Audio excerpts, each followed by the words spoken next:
పవిత్రమైన రంజాన్ పండుగను పురస్కరించుకొని తెనాలిపట్నంలో జరుగుతున్న ఇఫ్తార్ విందులో ప్రముఖులు పాల్గొని ముస్లిం సోదరులకు శుభాకాంక్షలు తెలుపుతున్నారు.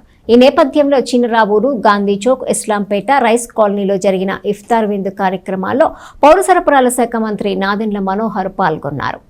తెనాలిలో సోమవారం సాయంత్రం చినరావూరు, గాంధీ చౌక్, ఇస్లాంపేట, రైస్ కాలనీ వంటి ప్రాంతాల్లో జరిగిన ఇఫ్తార్ విందు కార్యక్రమాల్లో పౌర సరఫరాల శాఖ మంత్రి నాదెండ్ల మనోహర్ పాల్గొన్నారు.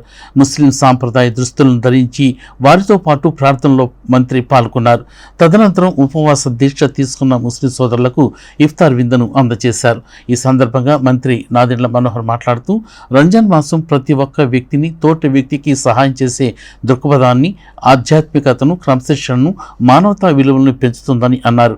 ప్రతి ఒక్కరూ కలిసి సహజీవనం చేసే సద్గుణాలను కలిగిస్తుందని చెప్పారు. ఈ ఇఫ్తార్ విందు కార్యక్రమంలో ఆయా మసీదుల పెద్దలు, ఉపవాస దీక్ష తీసుకున్న ముస్లిం సోదరులు పాల్గొన్నారు.